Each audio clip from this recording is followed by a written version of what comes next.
Shabbat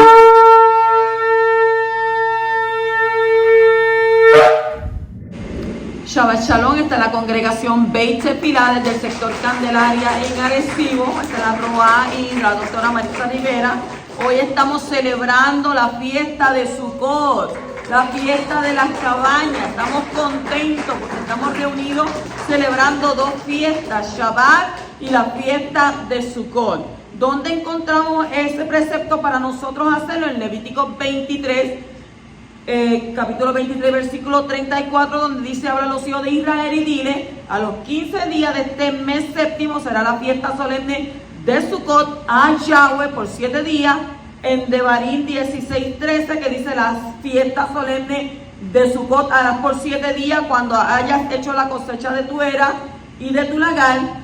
Y también en verdad vemos en Zacarías capítulo 14, Yehezkel, Ezequiel capítulo 38 versículo 14 al capítulo 39 y versículo 16.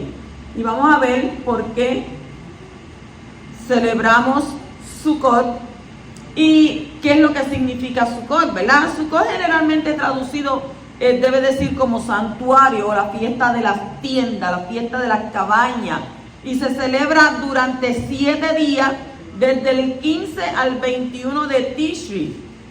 Por ende, ¿verdad?, hay una rápida transición de las fiestas solemnes que están cargadas de un sentido de arrepentimiento y juicio, y a una fiesta, ¿verdad?, llena de regocijo y de celebración, para la cual se le ordena al pueblo a que construyan una tienda, construyan una sukkah, en plural Sukkot, y que hagan de ella su casa temporal.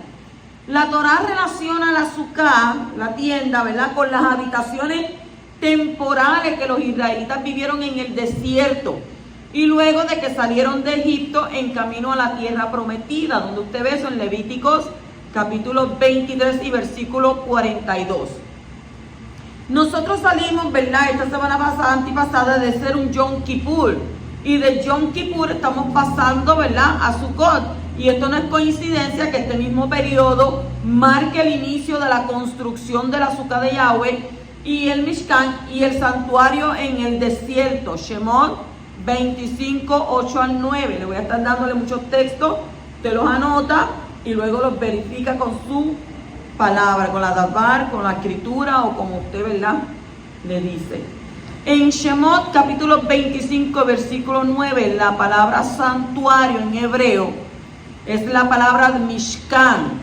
Y de acuerdo, ¿verdad?, a la tradición, Moshe ascendió de nuevo al monte Sinai durante 40 días y sus noches para recibir las segundas tablas de la ley o de la Torá, y descendió el día de Yom Kippur, llevando las tablas como señal del perdón de Elohim a Israel por el pecado del becerro de oro y como símbolo del pacto eterno entre Yahweh e Israel. Usted lo ve en Shemot, capítulo 24, versículos 12 al 18, capítulo 34, 1 al 2 y 27 al 28, los versículos.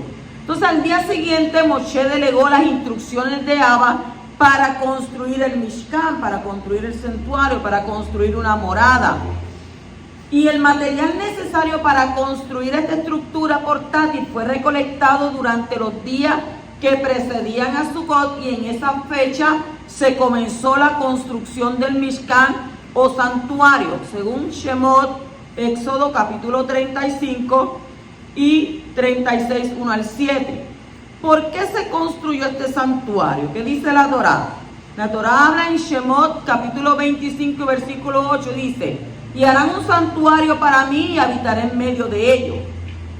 O sea que Yahweh habitaría en medio de su pueblo para establecer una relación con Israel. Por lo tanto, Yahweh determinó que se construyera el Mishkan, el santuario en el desierto, para poder habitar en medio de su pueblo.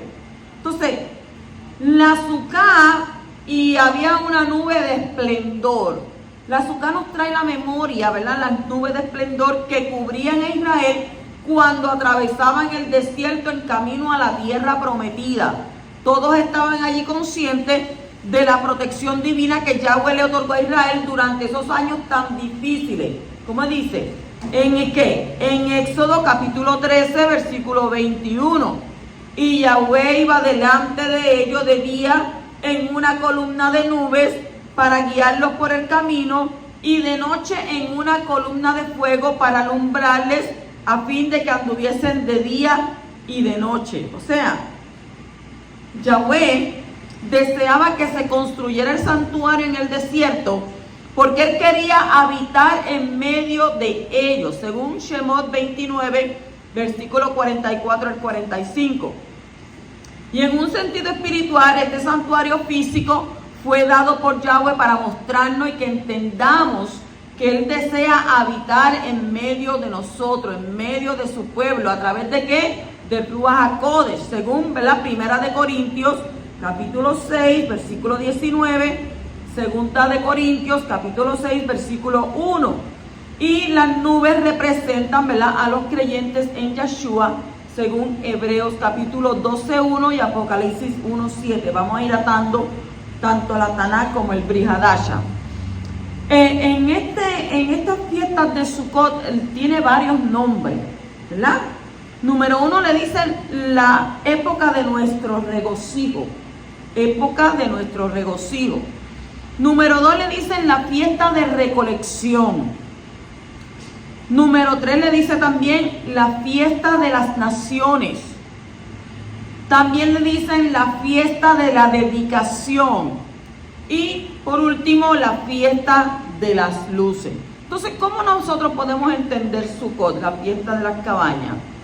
La fiesta de Sukkot completa la fiesta sagrada del séptimo mes, en contraste con el solemne, ¿verdad?, de Rosh Hashanah y del día de la expiación, que es la tercera fiesta de Tishri. Es un tiempo de ¿qué? De celebración y de regocijo. Israel había ya atravesado y dejado atrás la época de arrepentimiento y de redención. Entonces, Sukkot es llamada época de regocijo. Y una de las razones por las cuales Sukkot era un tiempo de regocijo era porque luego del tiempo de arrepentimiento, donde se hacía Teshuvah, y de la redención del Yom Kippur, venía el gozo de saber que nuestros pecados habían sido ¿qué? Perdonados. Además de tener el gozo de caminar con nuestro Abba, poder conocerle y poder serle obediente. Históricamente, Sukkot conmemora los días en el desierto del Sinai, luego de haber salido de Egipto, de haber salido de Misrayim. Y de acuerdo con las leyes naturales, los israelitas debieron haber muerto.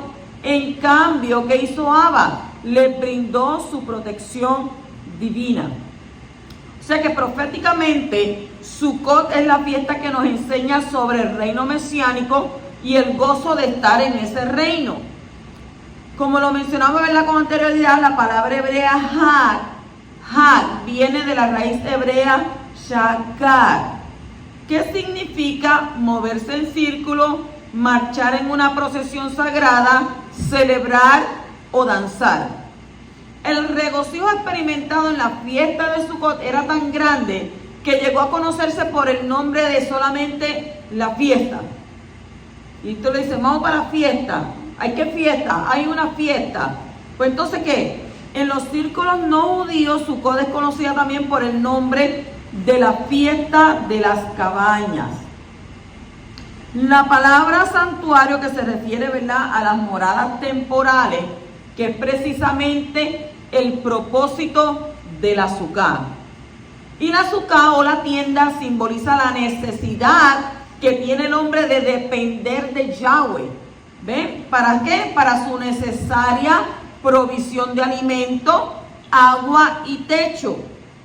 Y esto también se aplica al ámbito espiritual. Ustedes no, que yo soy el que pago esto, yo pago aquello. No, usted no. Usted paga eso porque Abba le provee, porque Abba le da salud, para que usted se pueda levantar, pueda trabajar, ¿verdad?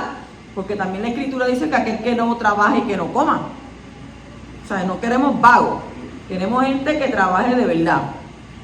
Entonces, la tienda es el cuerpo físico, que es una morada temporal para nuestra alma y nuestro ruach, nuestro espíritu, según Primera de Corintios, capítulo 6, versículo 19 al 20. Y nosotros, ¿verdad?, necesitamos del alimento que nos provee la palabra de Yahweh. Según Mateo, Matitiyah, capítulo 6, versículo 11, capítulo 4 y versículo 4, Yohanan 6, 33 al 35. También la limpieza y purificación que la palabra de Yahweh trae a nuestras vidas, según el libro de Efesios, capítulo 5, 26. Y la cobertura y protección que Yahweh nos provee contra el malvado, según Matitiyah, Mateo 6:13 y Salmo 91.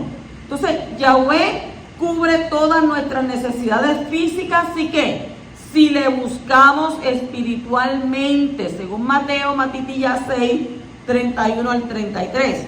¿Por qué le traigo tantas escrituras, verdad? Tantos textos. Porque cuando usted da algo, usted lo tiene que dar con esos textos para saber de dónde sale lo que usted está hablando. Entonces, nosotros pues nos caracterizamos por eso. La celebración de Sukkot, descrita en Levíticos capítulo 23, versículos 40 al 41, puede verse también en Nehemías capítulo 8, donde dice: las habitaciones temporales o tiendas están descritas como parte también de ¿qué? De la fiesta. Y esto se hace en memoria del tiempo en que los hijos de Israel habitaron en tiendas en el desierto, según Levítico 23:43. Yeshayá Isaías se refirió a la Sukkah, según Isaías 4:4 al 6, y el mandato divino declara que luego del día del juicio en Yom Kippur, según Isaías 4:4, viene Sukkot, Isaías 4:5 al 6.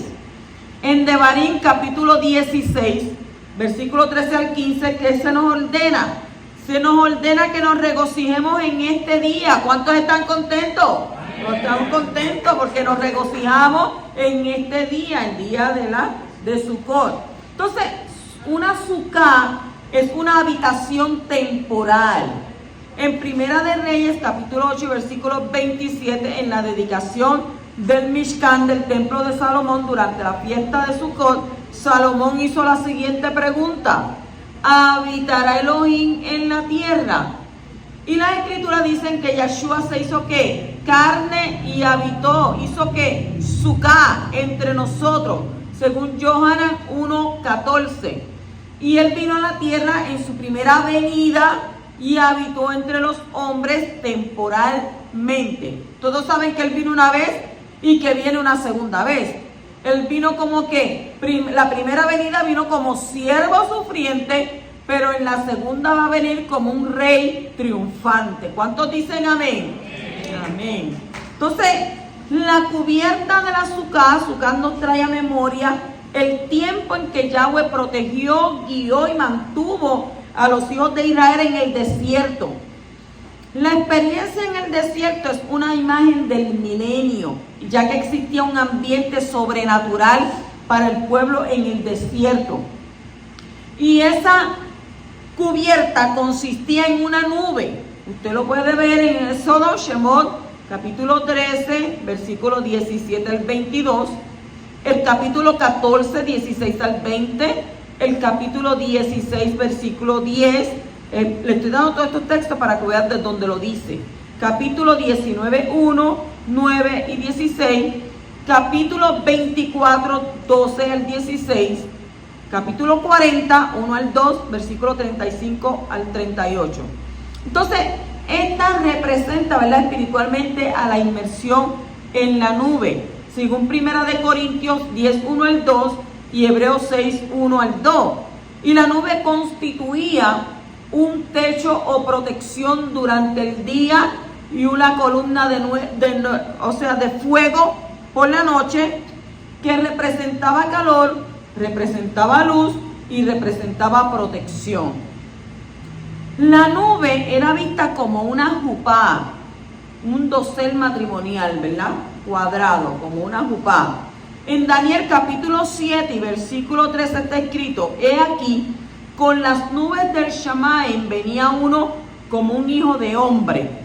Esto también se menciona en Apocalipsis 1, capítulo 1, versículo 7 al 8, y el libro de Judas, que tiene solamente un capítulo, en el versículo 14. Y con ello vemos que las nubes son los creyentes del Mashiach, los justos, Lo mismo leemos en Hebreos capítulo 12, versículo 1, y también lo encontramos en Isaías 68 y Hechos 1, 9 al 12. O sea, lo estoy mandando a usted a leer la Torah completa. Recuerden que la nube no solo se refiere a los creyentes en el Mashiach, sino que también es considerada como una jupá, como un dosel matrimonial. En Isaías 4:12 habla del brazo del Creador. Y este término es definido en Yeshaya, Isaías 11:1, como Yeshua. En Isaías 11:1 la palabra hebrea netzer está escrita como el masculino de la palabra brazo o rama. Y en Isaías 4:2 la palabra hebrea traducida como rama es semá, la cual es que neutra. De ello podemos concluir que se estaba llevando a cabo una ceremonia matrimonial. Y esto se ve claramente en Jeremías y en Miqueas capítulo 25, capítulo 23, versículos 5 al 6, y el capítulo 33, versículos 15 al 16. Y en Isaías 4:5 ya está escrito: porque sobre todo esplendor habrá un dosel. Y un dosel dije yo que era una jupá. Isaías 4:2 al 6 relaciona la rama en el versículo 2 con la nube en los versículos 5 y 6 y la tarea realizada en el desierto. Isaías ya está hablando acerca de lo que ocurrirá en el reino mesiánico, según Isaías capítulo 2, versículo 2 al 4 y el 4, 2 al 3. Y también nos habla, ¿verdad?, del libro del Cordero en Apocalipsis capítulo 3, versículo 5 y capítulo 20, versículo 12 al 15, muchos textos, Filipenses 4:3, Daniel 12:1, Salmo 6:9, 28. En Isaías, en Yeshaya 4:12 habla del fruto de la tierra y de aquellos que han escapado. Sukkot es conocida entonces como la fiesta de la cosecha de las frutas. En Apocalipsis capítulo 7 y versículo 9 al 17 leemos acerca de los que vivirán en el periodo de la gran tribulación, o sea, los dolores de parto del Mashiach o Sheblai Shel Mashiach, y que se convertirán en ese tiempo, según Apocalipsis capítulo 7 y versículo 14. También en Apocalipsis capítulo 7 y versículo 15 dice que extenderá su santuario sobre ellos. Entonces, cuando nos vamos también al griego, ¿verdad? La palabra griega skeno significa santuario, tienda, cubierta. Y esta palabra también aparece en Apocalipsis capítulo 21:3. La palabra skeno, que significa santuario, tienda, ¿verdad?, en griego es usada en referencia a Yeshua en su primera venida, según Yohanan 1:14. Y entonces veamos la protección que se menciona en Apocalipsis capítulo 7 y versículo 16, que está relacionada también con Yeshaya, Isaías 4:5 al 6, y con la fuente de agua viva en Apocalipsis 7:17 y 21:4. ¿Qué nos dice Isaías 4:3? Y acontecerá que el que quedare en Sion y el que fuere dejado en Jerusalén será llamado Kadosh. También podemos leerlo en Zacarías 14:4, 6 al 9, 16, 17 y 20, 21.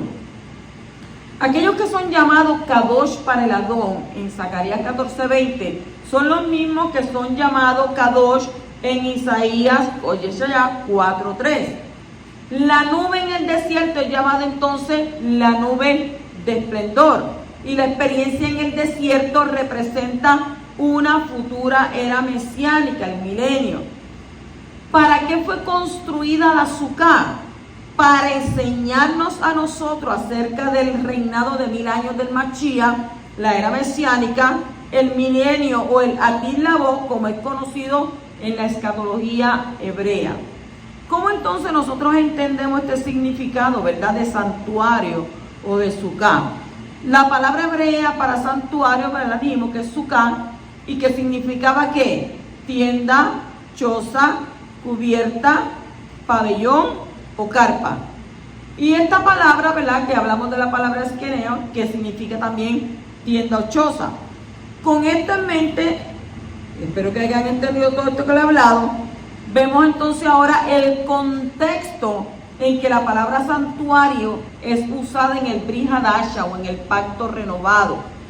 Número 1, lo vemos en Yohanan capítulo 1 y versículo 14, donde dice que Yeshua habitó, hizo suká entre nosotros.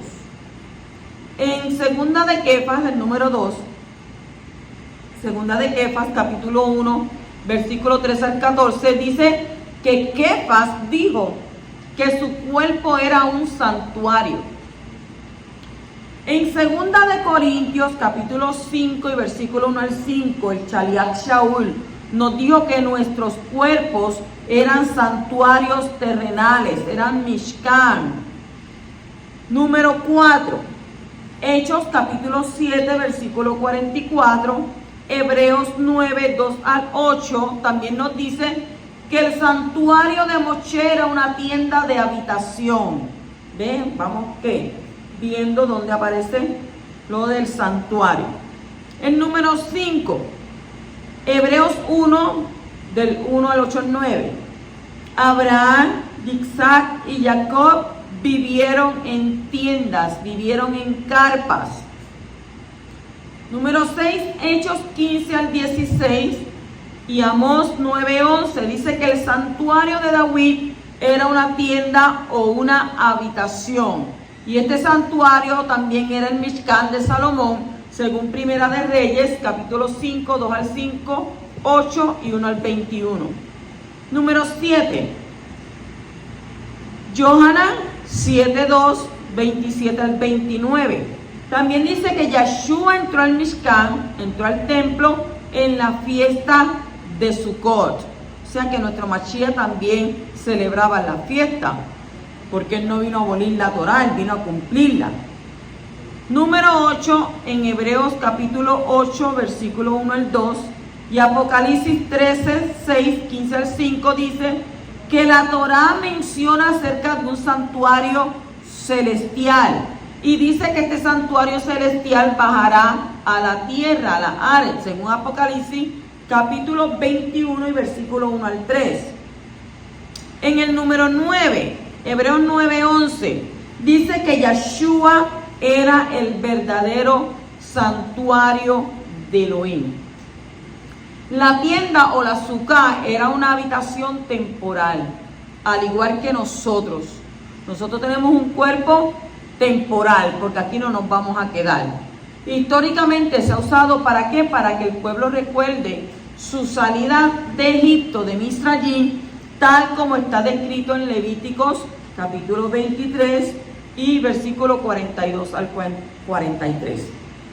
Y proféticamente la suká nos enseña acerca de la era mesiánica, nos enseña sobre el milenio, y espiritualmente una suká debe recordarnos que nosotros no somos más que extranjeros y peregrinos en esta tierra, siendo este un lugar donde vivimos temporalmente, unos antes, otros después, pero nuestro tiempo de partir de esta tierra nos va a llegar.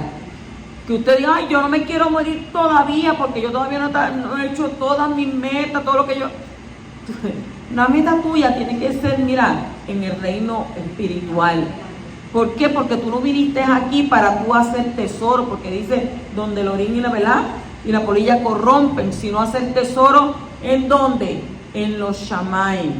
Así que entonces nosotros somos aquí peregrinos y extranjeros, y podemos ver todo esto en Hebreos capítulo 11, versículo 8 al 10 y versículo 13 al 16.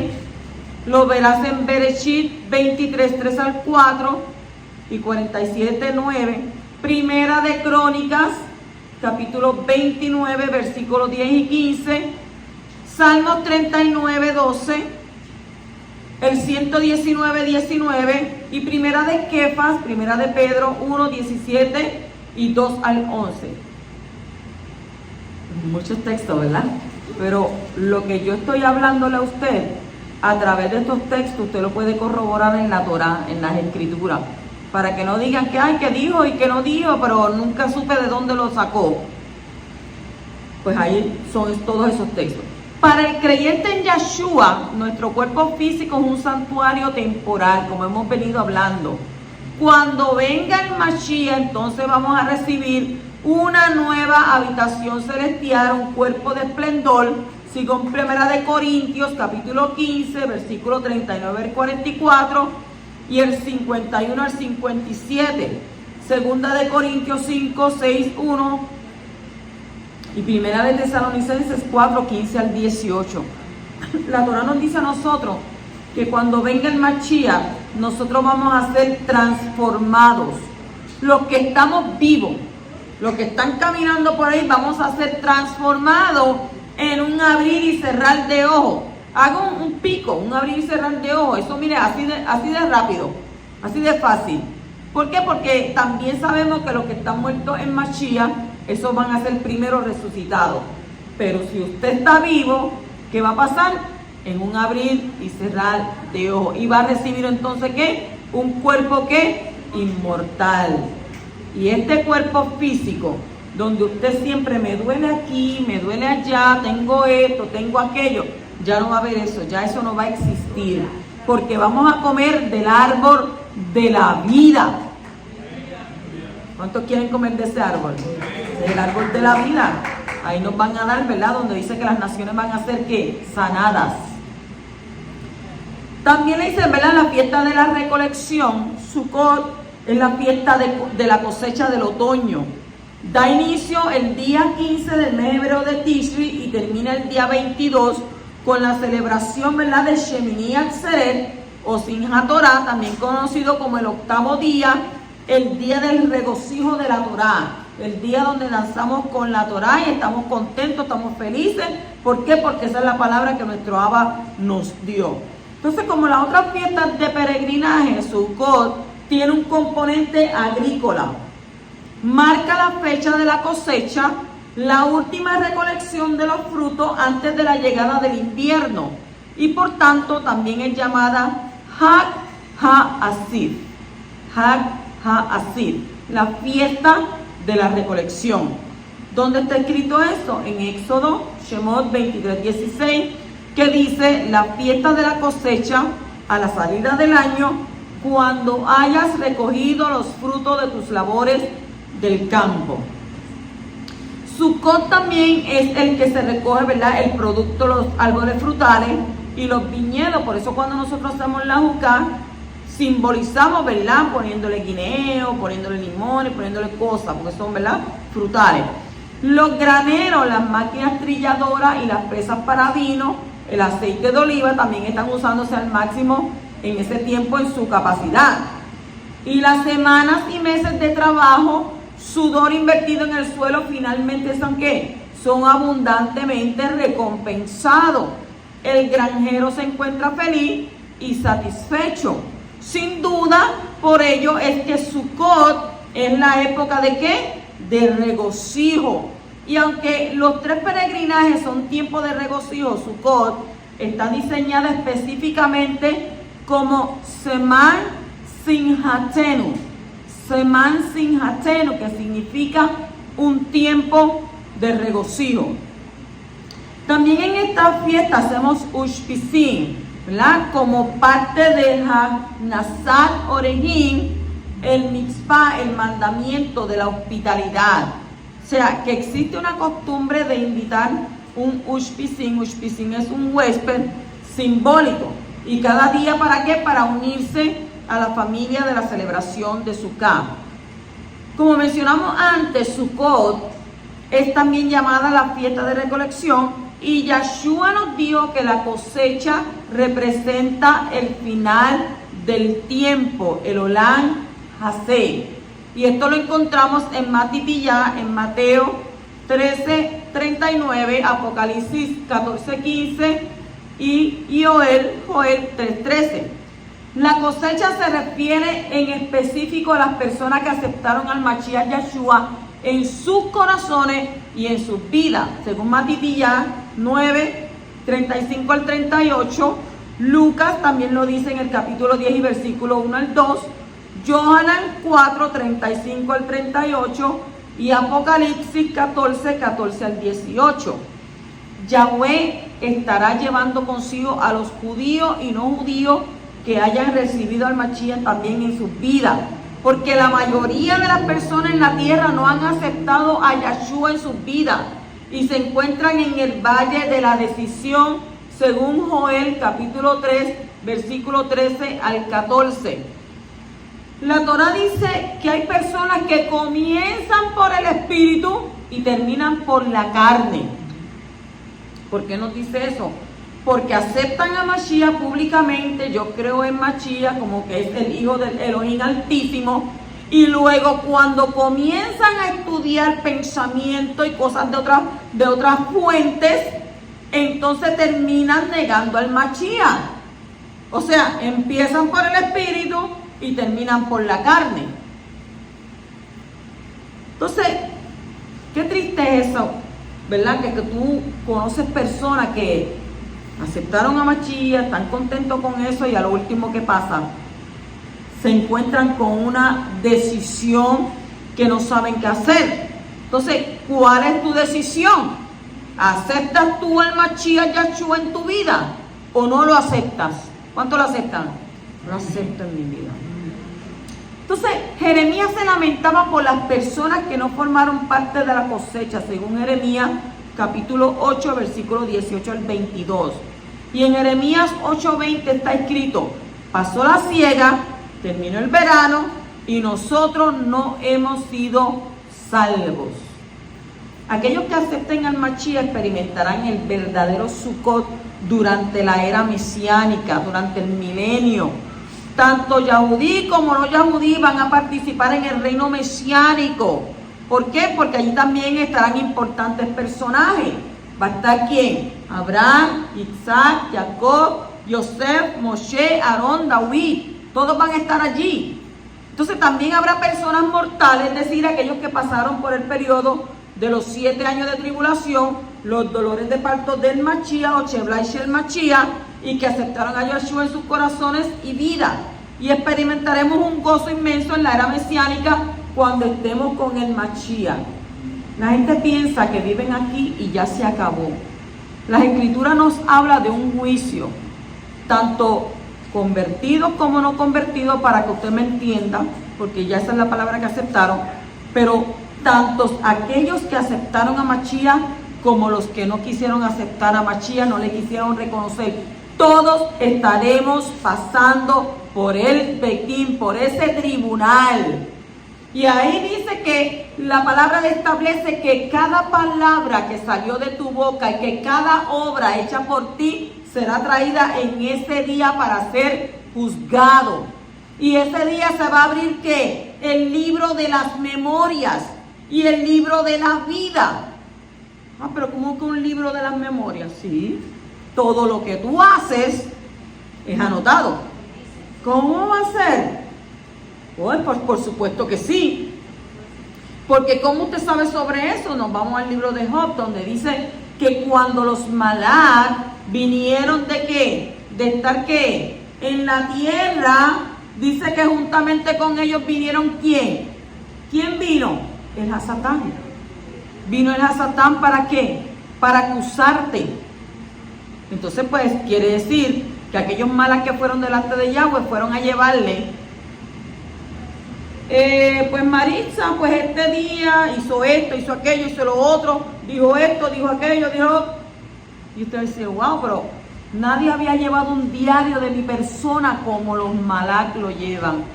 Si usted tiene diario donde usted apunta todo lo que usted hace en un día, acuérdese que usted también tiene un Malak al lado que también lleva anotaciones de su vida. Y usted, válgate. Pero todo. Dice, toda palabra, toda obra, todo lo que tú dices y todo lo que tú haces, para que lo entiendas mejor. Entonces, también le dice, ¿verdad?, la fiesta de la dedicación, porque el rey Salomón dedicó el templo, el Beit Hamikdash, en la época de la fiesta de Sukkot, de santuario, ¿verdad? En Primera de Reyes, capítulo 8. Y por tanto, Esta fiesta también es conocida como la fiesta de la dedicación, porque fue celebrada luego de la cautividad en Babilonia, según el libro de Esdras, capítulo 3, versículo 1 al 4. La fiesta de las naciones, otro nombre que será la fiesta de Sukkot, es la fiesta, ¿verdad?, de las naciones. Sukkot va a ser celebrada por todas las naciones de la tierra durante la era mesiánica. ¿Dónde dice eso? Zacarías, capítulo 14, versículo 16 al 18. La celebración de Sukkot por parte de las naciones en el futuro está íntimamente relacionado con el papel y la misión que tiene Israel. El plan de Yahweh para el pueblo yahudí data desde el pacto que él hizo con Abraham. Y en este pacto Yahweh prometió que, como está escrito en Bereshit 12:3, serán benditas en ti todas las familias de la Are, de la tierra. Entonces, de Abraham, Yahweh iba a levantar ¿qué? Un pueblo, Israel, para llevar bendición ¿a quién? A las naciones. Y esa promesa fue cumplida en Yeshua, en Mashiach, como está escrito en el libro de Gálatas, capítulo 3, versículos 8, 14, 16 y 29. Y de hecho, ¿verdad?, la mayor obra de donde se lleva, ¿verdad?, estas buenas nuevas de la historia del mundo, llevada ¿por qué? Por los 144,000 que habla la Torá, que son Yahudí unidos, de las 12 ¿qué? 12,000 por cada tribu, ¿verdad que sí? ¿Sí o no? Es así. Es así. Quienes proclamarán que el Bazar es que el Evangelio, las buenas nuevas del reino de qué? De los Shamayim en Yeshua HaMashiach, como lo dice en Apocalipsis, capítulo 14, versículo 1 al 7. Entonces, ¿qué podemos apreciar? Un impresionante y misterioso patrón que surge de la interminable lista de sacrificios descrita en ¿qué? En Números, capítulo 29, versículos 12 al 35. Durante la semana de Sukkot se sacrificaban ¿qué? 70 bueyes en el altar. ¿Usted sabe lo que son 70 bueyes? Encontramos entonces la conexión que hay entre estos 70 bueyes con las 70 naciones en Devarim, capítulo 32, versículo 8, Bereshit 46, 27 y Shemot 1, 1 al 5. Entonces nuevamente podemos apreciar la relación que tienen las naciones del mundo con la celebración de Sukkot, según Zacarías, capítulo 14, versículo 16 al 19. Entonces, cuando Jacob y su familia descendieron a Egipto, en total, ¿cuántas personas iban? 70 personas. Entonces fue allí que ellos se convirtieron en una nación.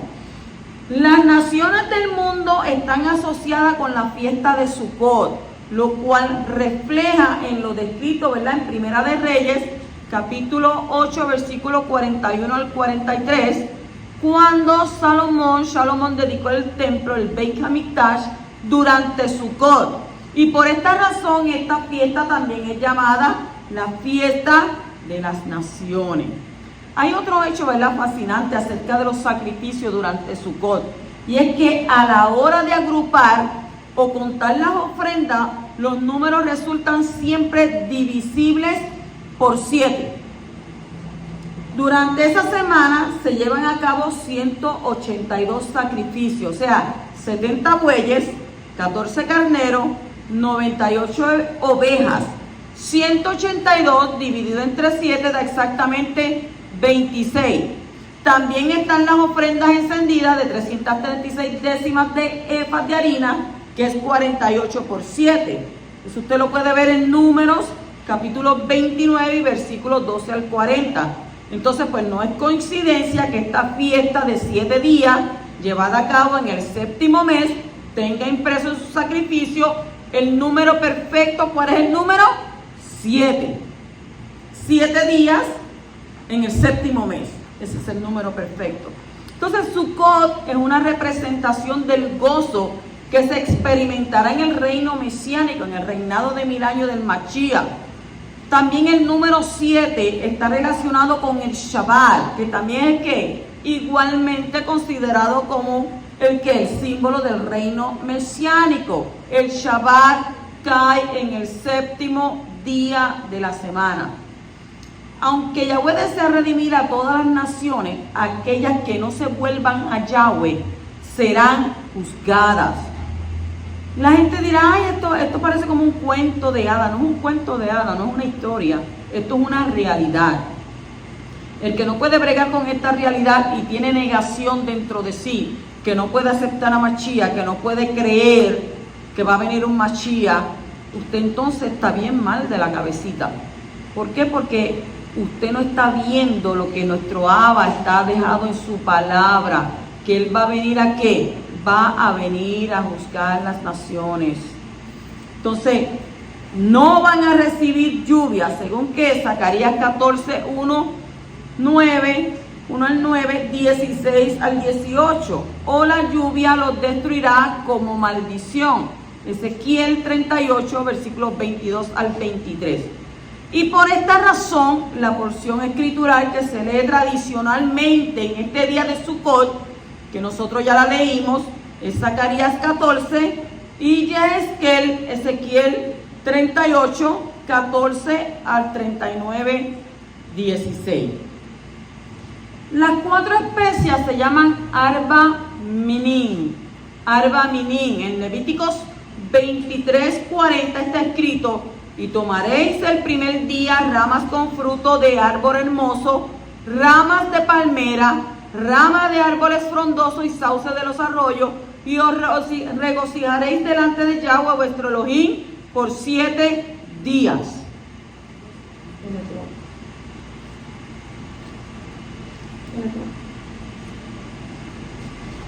¿Ven? Esto destila un olor riquísimo. Este es el etrog,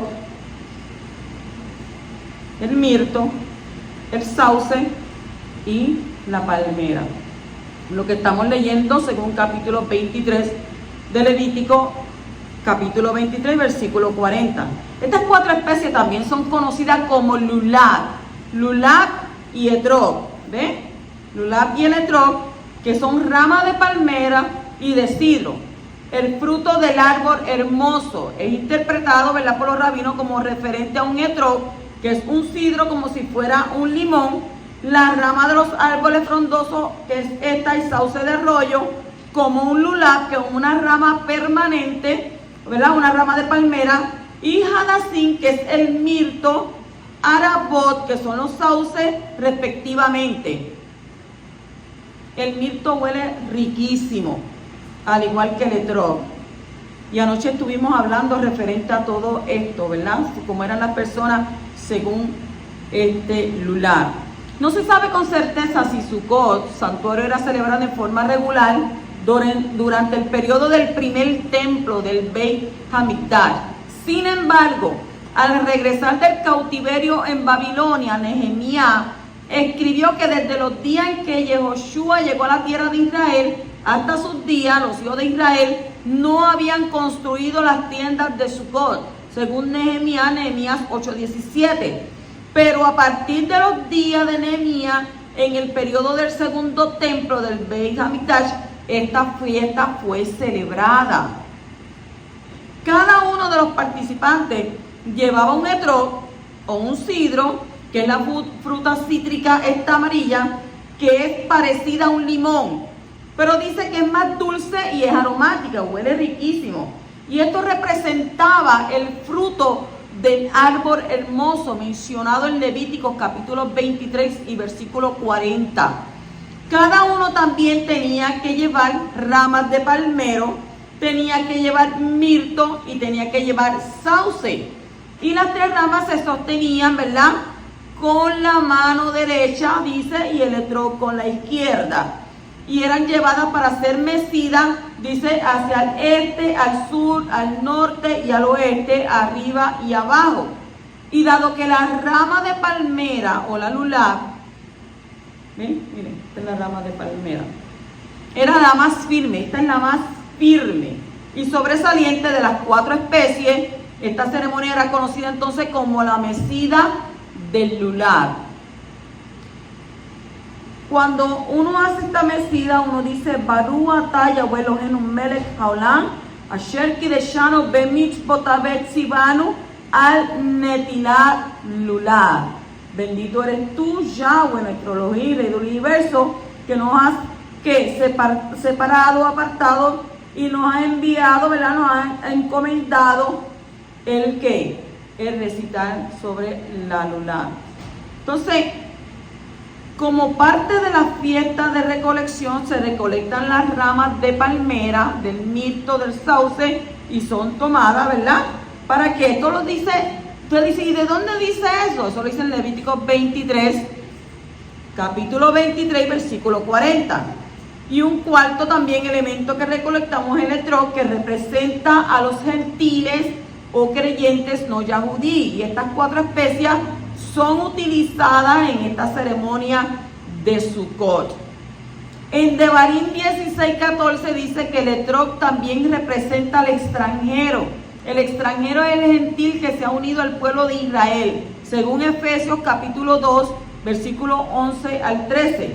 Y esto es simbólico, ¿verdad?, de la congregación de creyentes no yahudí en Yeshua HaMashiach. Esto lo hacen en el pueblo de Israel, hacen esto también. En el tiempo de Yeshua, la fiesta de Sukkot se prestaba para que el Mashiach llevara las buenas nuevas, él llevara la palabra.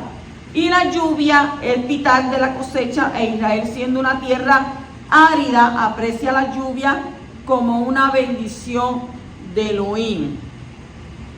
Puedes pasarla para que huelan el mirto y huelan el etrog, pero que no les quiten el texto.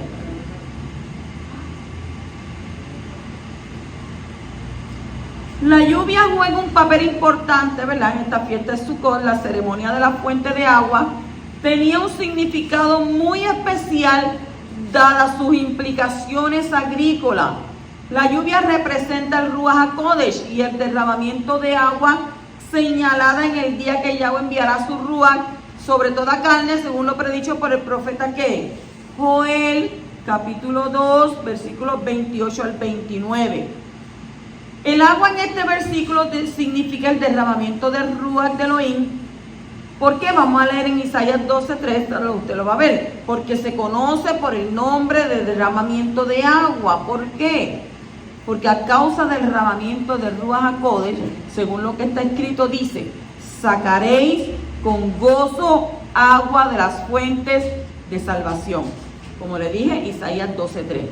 Entonces, Sukkot fue instituido para enseñarnos acerca de la era mesiánica del milenio, cuando la tierra será testigo del gran derramamiento del Ruach de Elohim. Sukkot Sameach y Shabbat Shalom.